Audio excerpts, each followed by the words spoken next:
Welcome to Youth Arts Week 2020 with the City of Thunder Bay. For a full schedule of virtual programming, head over to youthweektbay.ca. I'm Kristen Wall, hello, of Gallery 33.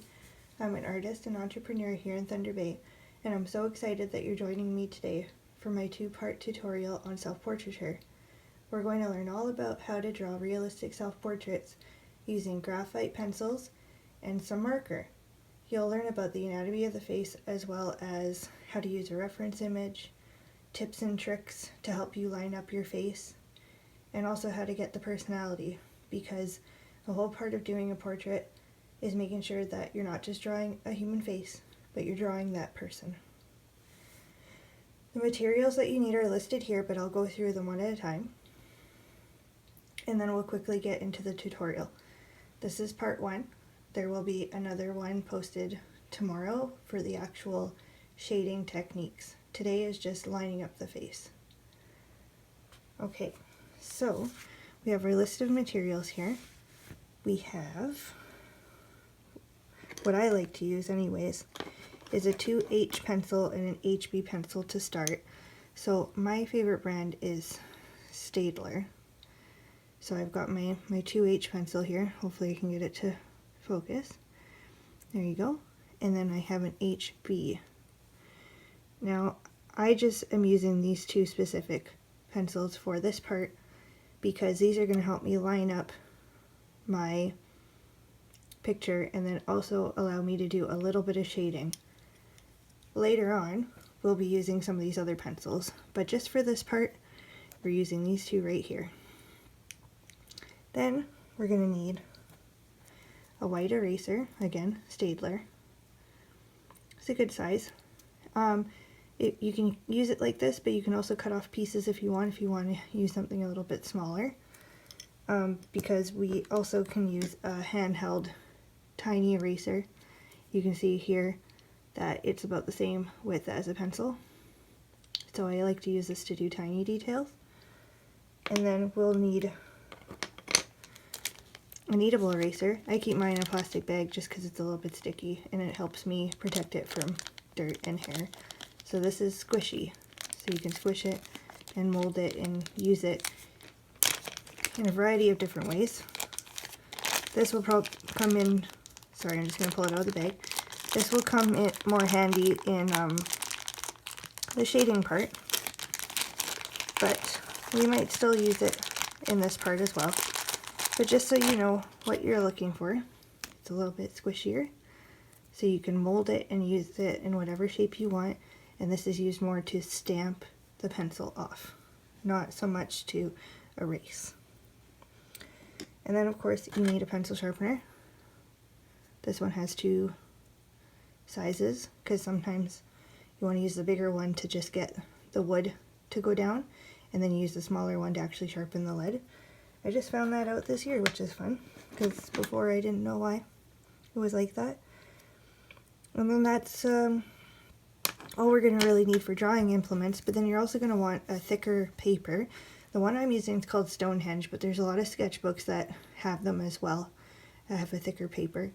And the reason why I want to use a thicker paper is because when I'm erasing a lot, it allows me to not have to worry about me accidentally crinkling my paper with my eraser. So, because when you're doing portraits, you do a lot of erasing. And yes, this is going to be a lot of my hands in the video. That's mostly because I don't think you really need to see my actual face, because I'll be drawing a self-portrait. And we have masking tape to tape down our paper, so that way it doesn't move on us when we're trying to do all our hard work. Sorry about the shaky camera. That's what happens when you're an artist with cats. This way we don't have to move our paper around. And then we have our reference image. Now, hello, this is me. So you can either print off a photograph and print it off in black and white just to make things a little bit easier for you. Or if you have, you can use a mirror and draw yourself from life. I'm going to be using a photograph today just because it's going to allow me to show you different measuring ways on an actual photograph instead of me trying to worry about showing you on a mirror. So that's all we're going to need for today. Just to go through this again. We need 2 pencils, a 2H and an HB. Those are our lighter pencils. And then we need a white eraser, a kneadable eraser, if you have a small handheld eraser. Otherwise you can just cut, with the help of an adult, pieces off of your white eraser. You need a thicker paper, a sharpener, masking tape, and a reference photo or a mirror. Get that out of the way. So I'm going to be keeping my reference image pretty close by here. So because this part is about anatomy, we're going to talk about how to line up the face. Because as I mentioned before, the human face, we're not trying to just draw a human face. We want to draw the person. And in this case, that person is you. So you have your little things that make you you, right? Maybe you have a nose like your dad, or your eyes are a little bit more deep set, or the way that the hair hangs around your face is different than other people, right? There's these little things that we like to take in. But before we get to that part, we need to line up the face. Now, a lot of people find lining up the face a little bit difficult, and that's because we all have an idea of what a face looks like. So we tend to draw in our mind how we think the face should look, when really there's certain things to take in to help us line up the face. A lot of, I think it was in the Renaissance or the Enlightenment movement back in the 1700s, a lot of artists would just draw people. They would get models and stuff to come in and pay them to sit, just so they could measure. Like literally take rulers and strings and find out little things that lined up on the human body and the human face. A lot of these tricks are still used to this day. For example, now don't do this in front of your friends, but for example, for your hand and your face, if you're drawing a whole human or a picture with a hand in it, your hand, or the hand of that person, from the base of your palm to the the top of your middle finger, is about the same length as your face. And that's your face plane. So that's from the chin to the top of the forehead. That's a little tip that I like to use when you're drawing a picture that has hands in it, because you want to make sure your hands are proportionate. Now, if you don't have hands in your photo, what are you going to do? So we need to start at the basics. So the most basic thing that I need to show my students is the fact that when we draw a face, a portrait, unless your photograph is cropped in such a way that this isn't there, the top of your head, so the part of your hair that's up here, is actually a part of your face plane, is what I'm going to call it, a face plane. So that's the whole part of your face that includes your features, and then the top of your head. Because if you're looking straight on to someone, their face doesn't just stop at their forehead. There's a little bit more that you see, and that's the top of the hair. That's why people have bangs. That's why people put hair clips there, right? Because it's something that you see when you're looking at someone's face head on. So, just going to put my reference picture off to the side here. And I do apologize for the shaky camera. I don't have a proper tripod, but I'm doing my best not to shake. So, if we're looking at the face plane here, what I'm going to do is I'm going to draw to the size that I want, which should be life size or bigger. Life size or bigger means that it would be the same size as your face in real life. Or, well, necessarily, life size or bigger has to do more with still life. But for this example, we want to make sure we're filling up the page. So lots of times I try to make sure that my portrait is cropped on the photograph the same way as my paper. That way I can use the sides of the paper to help me line up my face. So I'm going to draw very lightly. I'm using my 2H pencil right now. I'm going to draw the whole face plane.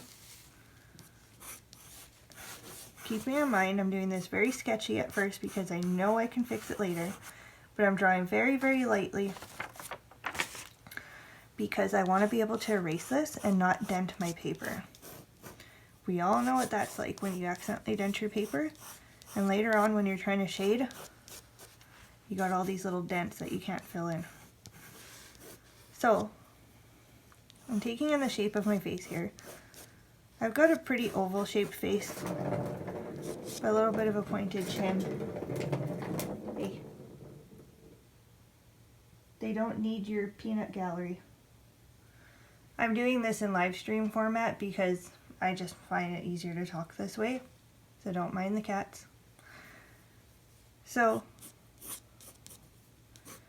we have our chin here. So I've got more of an oval face if I include the top of my hair, with a little bit more of a pointed chin. So I'm including part of my skull here. I'm not going to draw the whole skull because that can come in later when I do my hair, but at least I have the top of the head. And because this is a relatively front-facing photo, I don't have to really worry about the rest of the skull. Now what I'm going to do is I'm going to draw guidelines. Now there's 3 guidelines that I want to teach you. Now one of them is where you go down the center of the face. And if your face that you're drawing is on an angle, this line is going to be on an angle too. So because my portrait is slightly angled, that means I'm not looking straight on my face. This middle guideline is going to be slightly to the left. See how my nose isn't totally straight on? It's got a slight angle to it. So that's why I'm drawing that line at a slight angle. Now again, I can correct this later. These are just guidelines. I'm going to draw a second guideline directly across the middle of the face.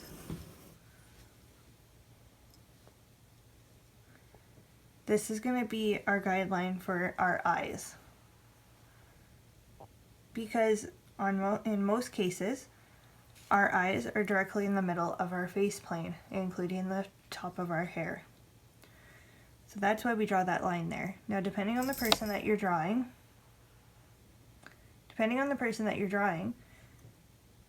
your eyes might be in a slightly different spot, but for the most part, they're kind of in the middle. So there's a third line here that I'm going to draw, which is in the middle of the eye line and the chin. And that's going to be what we call our mouth line. So just to make sure that you can see these okay, we've got the line going directly down the middle.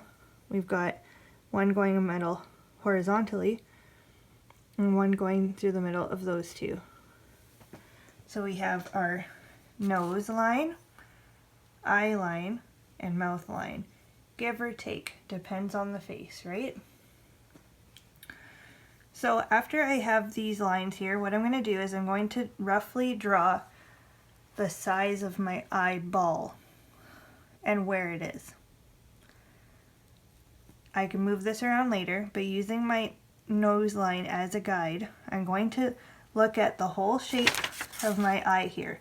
So not just the eye opening, but the whole like eyeball. So you can kind of tell how big that is by looking at the top of your eyelid and looking underneath. So you've got a whole eyeball in there in your eye socket. And the reason why we draw the whole eyeball and not just the opening of the eye is because if we have a whole eyeball to draw on, we can get the eyelids right and we can get the placement right. So just so I have them here, I'm going to take a look at my reference picture and I'm going to just really roughly draw 2 circles using my guidelines to kind of help me out with where they're supposed to go. And make sure they're about the same size. Now they don't have to be perfect, right? We're just starting our drawing and we're just trying to get everything in the right spot. Okay, so we've got our eyeballs here. So now what we're going to do is we're going to draw our nose. Again, using our guideline as reference, but keeping in mind that everyone's face is different. What I want to remind you is with the nose, your brow bones, so where your eyebrows are, they are a part of your nose in a drawing sense. Because your eyebrows use a reference picture here, your brow bones here connect to your nose. Especially on someone like me that has very deep set eyes and a kind of larger nose. My brow bones are very much a part of my nose. So I'm going to keep that in mind using my eyeballs to help me line everything up. I'm going to use the face kind of like a ruler here. So you always want to look at the spaces between objects too. So I'm going to use a little bit of a fancier term here, but anything that is an actual object, for example, the eyes, the eyebrows, the nose, if you hear me refer to them as something as positive space, that's what I'm talking about. So anything that is an actual object is called positive space in the art world. It's one of the jargon that we use.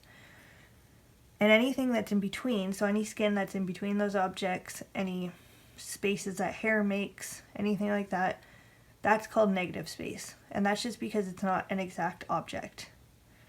So using those terms, when I'm drawing my brow bones here and my nose, I'm keeping in mind the negative space and the shapes that the negative space makes between the positive space objects. For example, in this part, it's the nose and the brow bones. I'm not drawing the eyebrows yet, I'm just sketching out where the brow bones are so I know for later.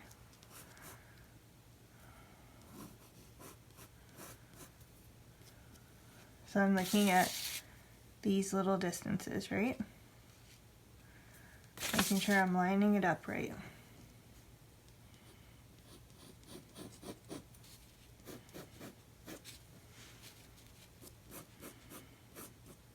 When I'm drawing a nose, I like to break the nose up into 3 parts. We've got the brows and the bridge of the nose, and then we have what I like to call the ball of the nose. Now that is the tip of your nose, but in lots of cases it's shaped kind of like a round ball shape. So I draw that next. And then we have our nostrils. And in my reference image, we can only see one nostril, so we're going to draw that. When I draw the nostrils, I look at the shape that they make next to the ball of the nose.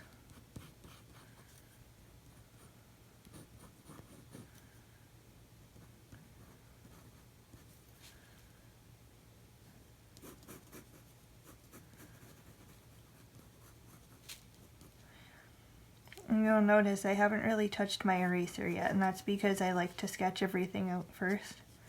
And then I start erasing once I have enough work. I've made enough work for myself, so to speak. So I have my nose there.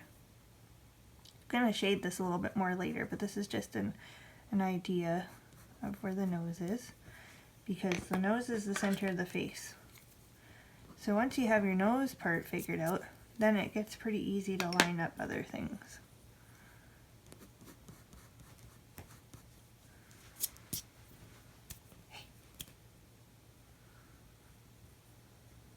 So we got the nose here. Now I'm going to look at the space between the bottom of the nose and the opening of the mouth. Not the upper lip, the opening of the mouth. Because I can draw the lips on after. The main thing we want to look at here is this line, the opening of the mouth. So I'm going to look at that distance using my mouth line as a guide. Now you can already see that my mouth line here isn't exactly in the right spot for my face, and that's okay. Remember, they're just guidelines. So lots of times what I'll do is I'll take my pencil and I'll measure that space that I need, and then I'll draw a little dot just so I know how far down I'm going. And then what I'm going to do is I'm going to draw another little dot with how far the mouth goes out.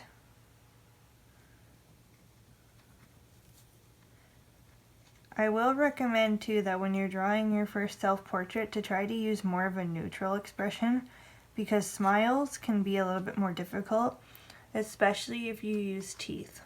We're not going to be doing teeth today, but I am doing a smile, which is a little bit more difficult for people. So just a tip, use more of a neutral expression. So now it's kind of like connect the dots.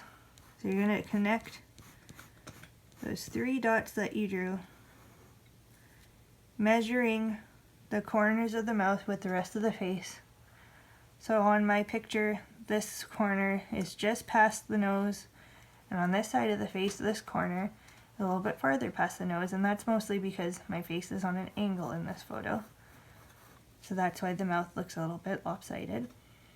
And then, once I'm happy with that, then I can really roughly draw in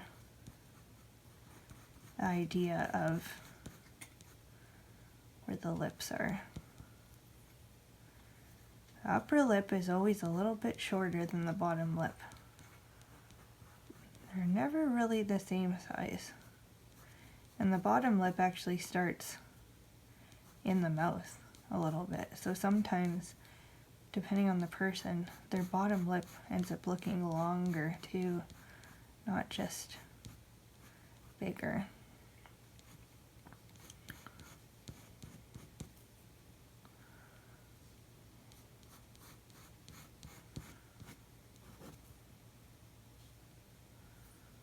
Okay.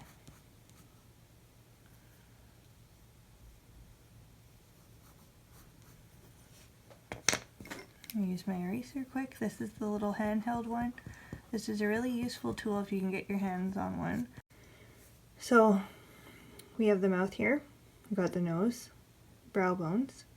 Now we're going to go back to the eyes. So with the eyes here, there's a couple little tricks I want to tell you about. Well, first of all, we started with the eyeball as a shape. Now this is a trick that I not only learned out of just practice, but I also learned it from people that sculpt faces. Because when you sculpt a face, you don't just carve an eyeball out of the clay, because then it's going to look like it's bug-eyed. You want your eyes to be inset into the face or be a part of the face. So when we were sculpting faces in university, what we would do first is we would carve out, sounds kind of gory, but we'd carve out the eye socket so we knew how big the eye socket was going to be. And then we'd take a little tiny ball of clay, make a little eyeball, stick it in, and then we would take little pieces of clay and build the eyelids on top of the eye. And I thought, wow, that would be a really cool thing to do for portraits, because then that way you can make sure that your eyelids are a part of the eye, not just making the eye. You know what I mean? Like, a lot of people will immediately draw the eye shape, or the opening of the eye, the shape that the eye makes when it's open. They'll start with that shape, and then they'll get frustrated when the eyelids or the under eye or anything like that doesn't line up. So I like to start with a nice blank circle like this. That is pretty close to the size that we want. Now what I'm going to do first is make sure that now that I've drawn the nose, I want to make sure that these eyeballs shapes are actually in the right spot. So I'm going to just fix my lines here. Make sure I've got a nice clean area to work from.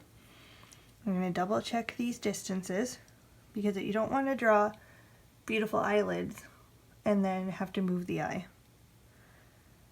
Okay, so this one could probably be a little bit closer to the nose bridge. Okay, so I readjusted the eyes so they're about roughly the same shape. I mean, one eye is a little bit closer according to the angle than the other one, so if they're a little bit different, that's okay. So we have that done, and now what we're going to do is we're going to first draw the iris and the pupil. So using my photo as reference because of the angle, first of all, I'm going to just clean up my circle here, so I've got a nice clean line to work from.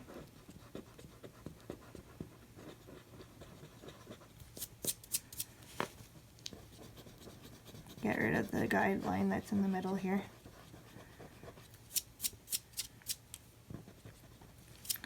Okay, so we've got a nice clean circle here.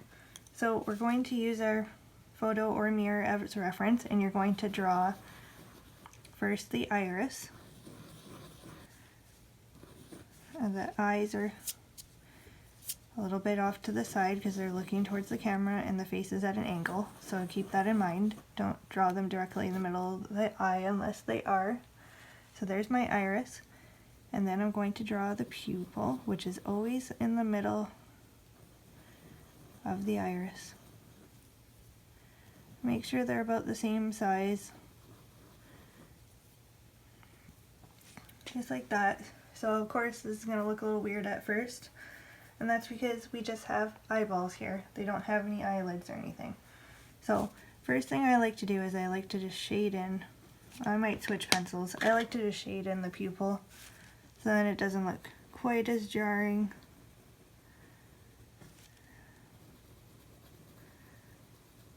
Just like that.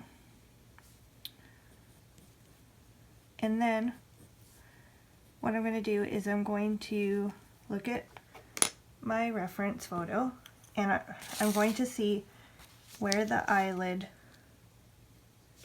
touches the pupil or the iris, right? So you want to look at where that line is, because some people's eyes are more closed than others. So we're going to look at where the eyelid comes down in relation to the pupil and the iris. And we're going to draw that in, starting at one side and going to the other.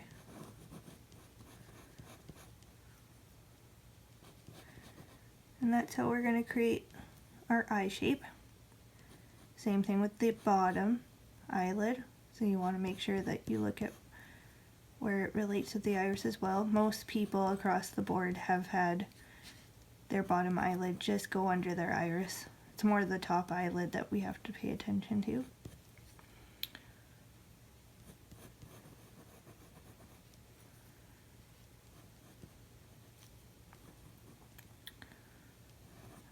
Just like that.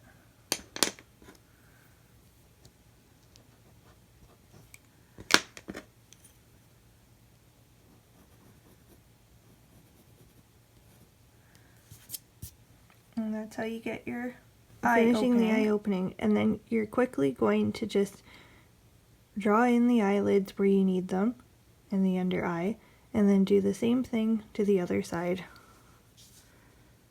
where you want it, your eyelids to, or where your eyelids should be.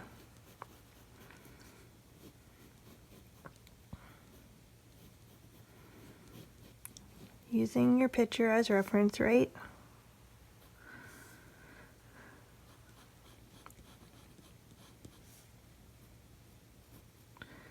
Just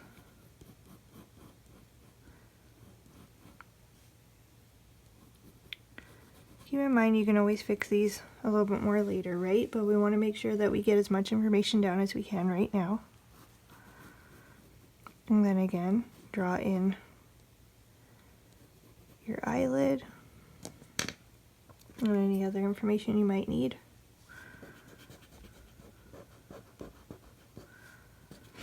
And at this point, what we're going to do is we're going to get rid of our guidelines. So anywhere where you don't need your guideline anymore, we're going to get rid of it.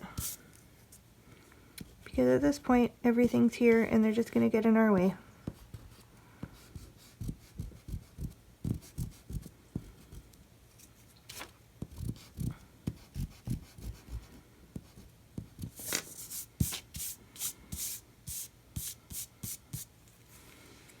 Okay, so there's our rough sketch. And now, after I have all my features on, what I like to do is I like to fix the shape of the face. So I'm going to take my pencil.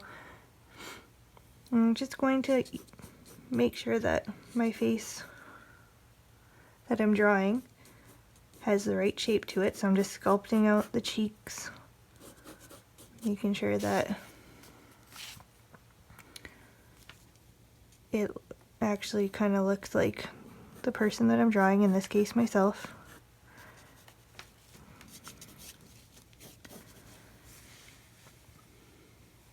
So you're going to draw where the forehead actually ends because of the hair. And then make sure that you erase any lines you don't need as you go.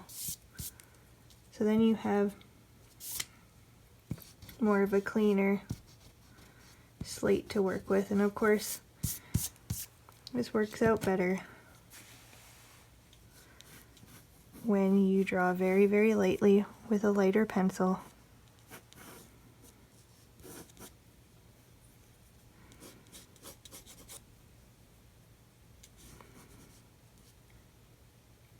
And normally I would spend a bit more time on this, kind of sculpting it and making sure that it looks okay, but I just have a couple more things to show you for the actual layout. And the next part is to draw where the neck is. And I'll just quickly talk about ears, even though this picture has no ears in it. But first of all, the neck is always a little bit thicker than we think it is. But the biggest thing is you want to make sure that you look, using your reference image, to where the neck appears under the face. So for my image, one side of my neck is over here, and then the other part of my neck is right here, but my shoulder's back here. So I of course would draw my shoulder, just making sure I'm not blocking the light there. I draw the shoulder and the other shoulder, and then just roughly kind of draw the shape of the neck there. And then for the ears, you want to do the same thing with the ears that you've done with almost everything else, and you would just see where the top of the ear is, make a dot, see where the bottom of the ear is, make a dot, and then draw the shape of the ear. If drawing ears confuse you, look up reference images of ears, so then you can draw what you need to make it look like a real ear. Now if you're drawing a picture straight on, it doesn't take much to make an ear look realistic, right? So just don't worry about it too much. If your hair is down, they're hiding anyways, so it's okay. And then just quickly to address hair, I like to draw my hair in portions, so I'll look for big shapes instead of drawing strand by strand. And I'll look at how the hair frames the face, just like that. But we'll get into hair more when we do the shading portion.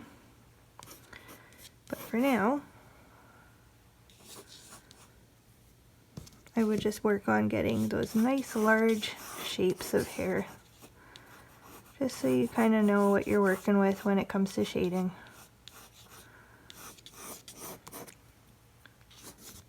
Of course, get rid of any lines you don't need, just to make your life a little bit easier.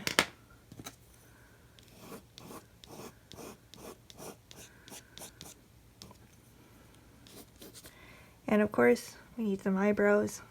So this would be more of the shading portion, but just to show you quickly, I would look at where the eyebrow lines up with the eye, and then same thing with the outside. And hopefully if you drew your brow bone in the right spot, you can just draw hairs all the way along the brow bone to whatever length you need it to be.